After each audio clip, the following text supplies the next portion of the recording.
देखिए हीर एक्सप्रेस 12 सितंबर से आपके नजदीकी सिनेमा घरों में। पूर्व अमेरिकी एनएसए बोले ट्रंप अपना फायदा देख रहे पाकिस्तान पर मेहरबानी की वजह से फैमिली बिजनेस, इसलिए भारत से रिश्ते बिगाड़े।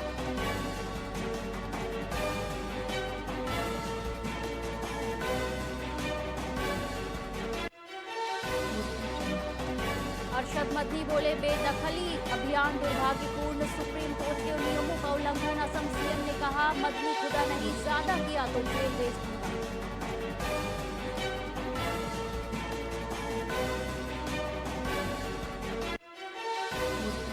दिव्यांग बच्ची को देखकर आया मैथ्स पार्क बनाने का आइडिया, खुद के खर्च पर बनवाए लर्निंग पार्क लैब।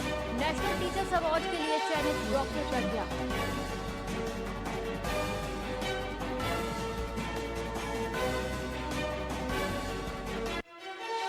बिलासपुर में बारिश के बाद होगी जर्जर सड़कों की मरम्मत, अधिकारियों को बनाने होंगे कार्य योजना। टायर कंपनी में 136 युवतियों को रोजगार।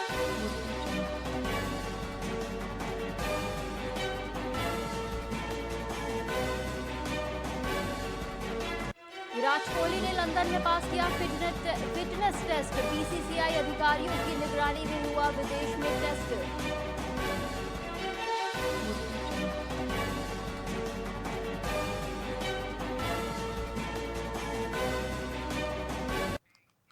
नमस्कार, आप देख रहे हैं वीआईपी न्यूज और मैं हूं आपके साथ एकता। और अब रुक करेंगे खबरों की ओर। बिहार चुनाव से पहले बीजेपी और कांग्रेस आमने सामने आ गए हैं। प्रधानमंत्री नरेंद्र मोदी और उनकी मां पर की गई कथित अपमानजनक टिप्पणी को लेकर बीजेपी ने अब कांग्रेस नेता राहुल गांधी के खिलाफ एफआईआर दर्ज कराने की तैयारी कर ली है। भिलाई के सुपेला चौक पर बीजेपी कार्यकर्ताओं ने राहुल गांधी का पुतला फूंका।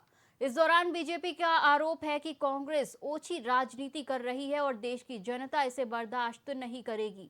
बीजेपी ने चेतावनी दी है कि बिहार चुनाव में जनता इसका करारा जवाब देगी।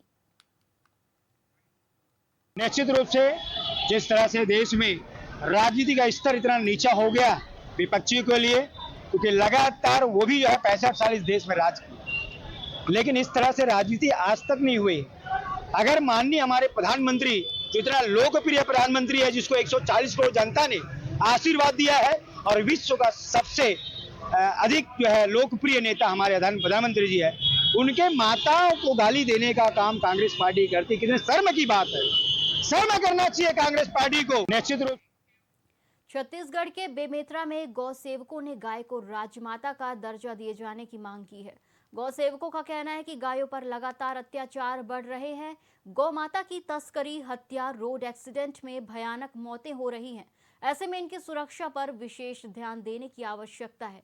गौ सेवकों का कहना है कि सरकार यदि गौ माता की सुरक्षा की जिम्मेदारी नहीं निभा सकती तो उन्हें इच्छा मृत्यु की अनुमति दी जाए, क्योंकि वो गौ माता पर हो रहे अत्याचार को नहीं देख सकते। गौ सेवकों के द्वारा गाय को राष्ट्रीय पशु घोषित करने के लिए जो है आवेदन दिया गया है और गायों की जो स्थिति है उसको लेकर उन्होंने चिंता जाहिर की है। तो अभी जिले में गोधाम बन के तैयार हो गया है। भी गौ सेवक भाई हैं, हताश हो गए हैं। कोई उंगली काट रहा है, कोई जान देने की बात कर रहा है, लेकिन शासन प्रशासन से कोई मतलब नहीं। कोई जान दे रहा है तो दे, लेकिन वो कार्य नहीं करेगी। तो इसलिए हम लोग एक ही मांग लेके आए हैं कि या फिर हमारी माता को राज्य माता घोषित की, क्योंकि गौ माता विश्व की माता है, उनको राष्ट्र माता घोषित होना चाहिए। लेकिन हम लोग अभी छोटे स्तर में गौ माता को राज्य माता की मांग को लेकर आए हैं और हम शासन प्रशासन से हार गए हैं। किसके पास जाएं? अंतिम में हमें रोने के लिए कुछ नहीं है हमारे पास। जय गौ माता। छत्तीसगढ़ में लगातार गौ माताओं की तस्करी बढ़ती जा रही है। गौ माताओं की एक्सीडेंटल अनाचार, दुराचार गौ माताओं पे बढ़ती जा रही है। लगातार हम लोग आवेदन ऊपर आवेदन दिए कि गौ माता को संरक्षण दीजिए, संरक्षित कीजिए, उसके बाद गौ माता को राज्य माता बनाइए, लेकिन 1-1.5 महीने होने के बावजूद भी अभी तक कोई सुनवाई नहीं है।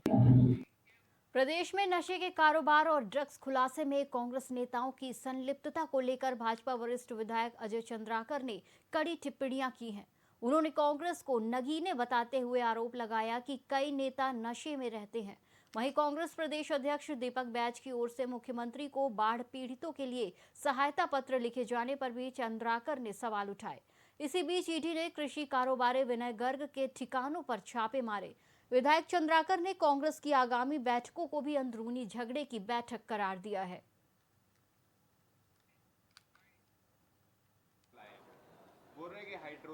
हम उसके हाइड्रोजन बम में जो आज हमारा सेमीकंडक्टर नया चिप लॉन्च हुआ है ना, उसको लगा देंगे।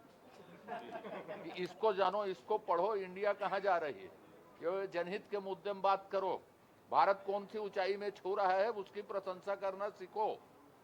आपने सेमीकंडक्टर मिशन शुरू नहीं किया, देश पीछे हो गया। मोदी जी ने शुरू किया और बन के तैयार हो गया, उसकी प्रशंसा करो। ये वोट चोरी छोड़ो, ये बोल कारोबारी उनके यहाँ जो है कार्रवाई हुई है रायपुर बिलासपुर दुर्ग में। कार्रवाई तो साहब करप्शन के खिलाफ होना ही था, और यदि मनी लॉन्ड्रिंग इन्हीं क्षेत्रों से दिखती है और समझ में आती है तो उसमें निश्चित कार्रवाई करनी चाहिए।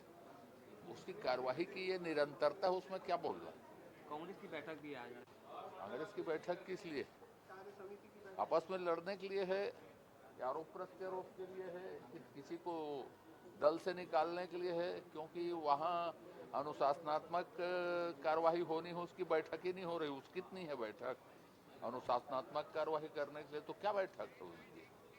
जनहित के विषय उठाएंगे नहीं, वोट चोरी करेंगे। आज पवन खेड़ा जी को नोटिस मिल गई है, तो उसके समाधान के लिए बैठक नहीं। बेमेतरा से एक हैरान कर देने वाला मामला सामने आया है। यहाँ एक 80 साल के बुजुर्ग महिला, जिसे सरकारी रिकॉर्ड में 1993 से मृत घोषित किया गया था, वो अपने जीवित होने का सबूत लेकर कलेक्ट्रेट दफ्तर पहुंच गई। महिला का नाम शैल शर्मा है, जिन्होंने बताया कि उनकी बहू ने फर्जी मृत्यु प्रमाण पत्र बनवाकर उनकी सतना वाली जमीन को अपने नाम करा लिया है। शैल शर्मा ने प्रशासन से फर्जीवाड़ा करने वालों पर कड़ी कार्रवाई करने की मांग की है। 32 साल बाद सामने आए इस धोखे ने सरकारी दस्तावेजों की प्रामाणिकता पर भी सवाल खड़े कर दिए हैं।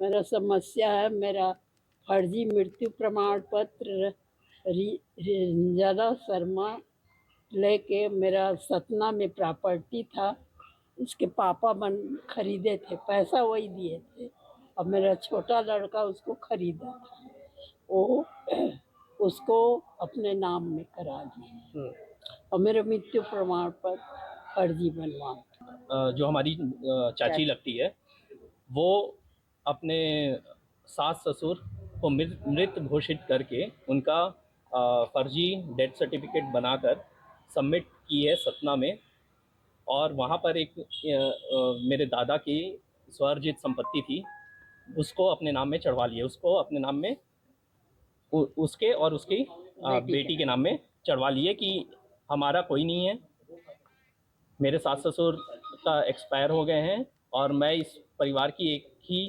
वारिस हूँ करके अपने नाम में चढ़वा लिया। छत्तीसगढ़ के दुर्ग जिले में नारकोटिक्स एक्ट के तहत जब्त मादक पदार्थों का भिलाई इस्पात संयंत्र की भट्टी में दमन नष्टीकरण किया गया। जिले की हाई लेवल ड्रग्स डिस्पोजल समिति द्वारा 239 प्रकरणों में 1620 किलो गांजा, 277 किलो हेरोइन, ब्राउन शुगर, नशीली टैबलेट, सिरप सहित अन्य मादक पदार्थों को जब्त कर प्लांट में पहुंचाकर नष्ट किया गया। इस कार्रवाई में दुर्ग पुलिस के वरिष्ठ अधिकारी और बड़ी संख्या में जवान मौजूद थे। दुर्ग पुलिस के द्वारा जो नारकोटिक्स एक्ट के तहत जब्त जो मादक द्रव्य पदार्थ हैं उनके नष्टीकरण का काम किया गया है। इसके लिए जिला स्तर पर जो गठित समिति थी उसकी उपस्थिति में वरिष्ठ पुलिस अधीक्षक महोदय की उपस्थिति में जो टीम के अन्य सदस्य थे वो भी उपस्थित थे। इनकी उपस्थिति में पूरे संपूर्ण नष्टीकरण की कार्यवाही की गई है। कुल 239 प्रकरण जो अपराध प्रकरण पंजीबद्ध हुए थे, उन प्रकरणों में जो जब्त मादक पदार्थ है उनका नष्टीकरण किया गया है, जिसमें 16 क्विंटल गांजा, इसके अलावा हेरोइन, ब्राउन शुगर और जो नशीले टैबलेट्स हैं उन सभी पदार्थों का नष्टीकरण किया गया है। छत्तीसगढ़ के दुर्ग जिले के पुलगांव थाना क्षेत्र में शिवनाथ नदी में एक 12 साल के बच्चे को बचाने के चक्कर में युवक योगेंद्र ठाकुर डूब गया। दूसरा युवक बच्चे को सुरक्षित किनारे तक पहुंचाने में सफल रहा। पुलिस और एसडीआरएफ की टीम पिछले 24 घंटे से तेज बहाव वाली नदी में योगेंद्र की तलाश कर रही है, लेकिन गहराई और तेज धार के कारण अभियान चुनौतीपूर्ण बना हुआ है। परिजन और गांव वाले नदी किनारे डटे हुए हैं और उसकी सुरक्षित वापसी की उम्मीद कर रहे हैं। मामला ये था सर कि 6:30 बजे के आसपास 6:28 में हमारे पास कॉल आया कि 12-13 साल का बच्चा एनीकट में फंसा हुआ है और जिंदा है, और उसको बचाने के लिए जो व्यक्ति जो योगेन ठाकुर करके है वो कूदा है और वो बह गया। हमारी टीम यहाँ पे बन पा रही है अभी तो दिन भर से मतलब लगभग 12 बजे तक के तो हम लोग स्कूबा किए हैं सर, और 12 बजे के बाद में जो है थोड़ा सा जल स्तर जो है बढ़ गया, लगभग 1 से 1.5 फीट के आसपास बढ़ गया, तो स्कूबा नहीं हो पा रहा है बहाव तेज होने के कारण। क्या कुछ नाम है लड़के का? जो लड़के का नाम योगेन ठाकुर करके बताए हैं सर गांव वाले लोग ने। इस बुलेटिन में फिलहाल इतना ही। आप देखते रहिए VIP न्यूज़। नमस्कार।